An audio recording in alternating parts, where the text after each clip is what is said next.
పాత్రికేయ మిత్రులందరికీ ధన్యవాదాలు తెలియజేస్తూ ఈరోజు ఇలాంటి ప్రెస్ మీట్ పెట్టాల్సి రావడం కొంచెం బాధాకరమైన, ఒక పక్కన మా ఎమ్మెల్యే గారు చెప్పినట్టు పాలు నీళ్లు త్వరలో తెలిసిపోతాయి అని మా అందరికి చెప్పేవాడు. ఈరోజు పాలేంటి నీళ్ళేంటి అని స్పష్టత రావడం మాకు చాలా సంతోషంగా ఉంది.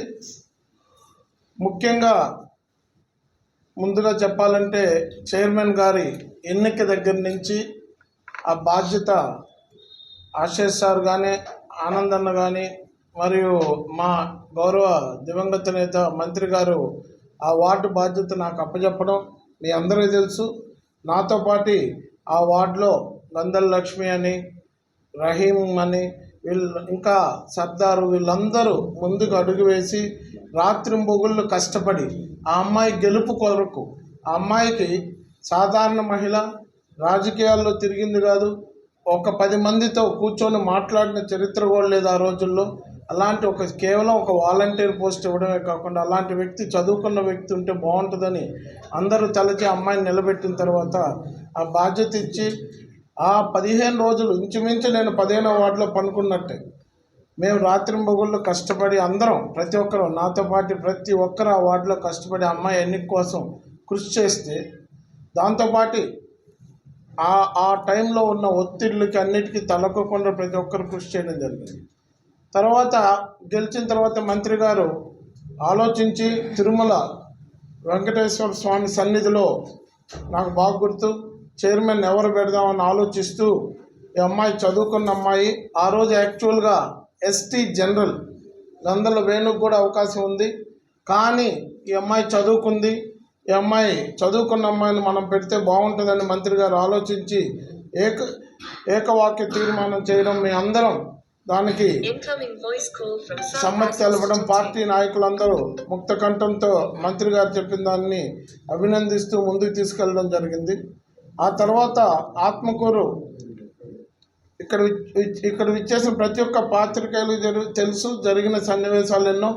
అన్నిటికన్నా దురదృష్టం, వెళ్ళే ముందు రోజు కూడా మా పెద్ద ఆమె రాజమోహన్ రెడ్డి అంకుల్ గారు మన విక్రమ్ సార్ వాళ్ళ మదర్తో తిరుగుతూ నాకు చెప్పేవాళ్ళు, రాధికక్క వీళ్ళందరూ, అమ్మాయి ఏందో పక్కకి పోయి ఊరికనే ఫోన్లో మాట్లాడుతుంది ప్రచారం జరిగినంతసేపు అని. ఇంకా మేము పిచ్చోళ్ళం, మేము నమ్మలేదు, ఉండదు ఇప్పుడు కూడా ఆంటీతో బాగా మాట్లాడుతుంటేని. అది కూడా ఒక స్ట్రాటజీ ఏమో, ఇలా తిరుగుతున్నాను ఫోటోలు పెట్టి రేటు పెంచడం అనేది.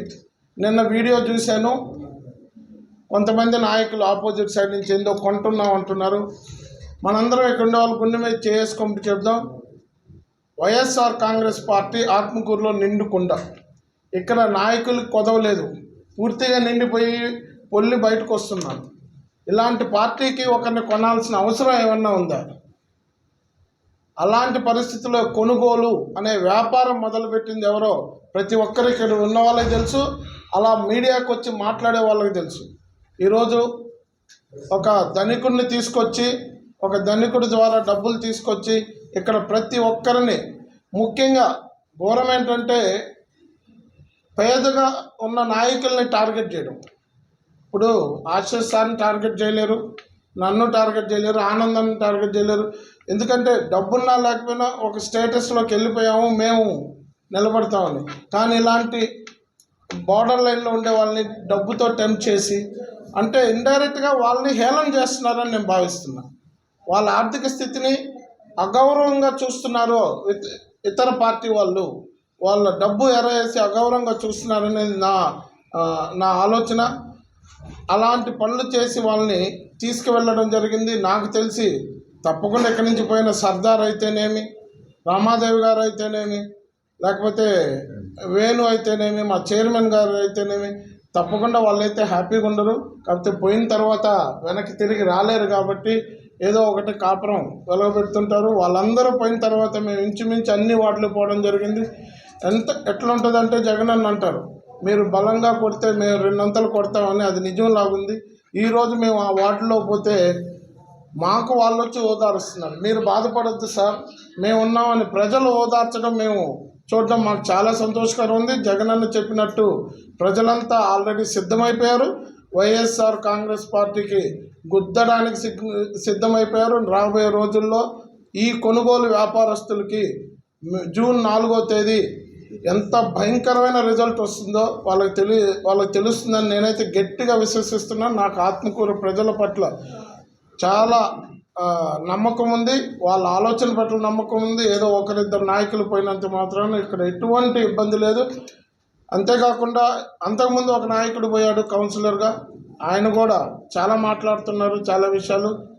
మీరు కూడా ఒక విలేకరులుగా ఒక రికార్డింగ్ చేసి మీడియాలో ఇచ్చినప్పుడు తప్పుగా అనుకోవద్దు.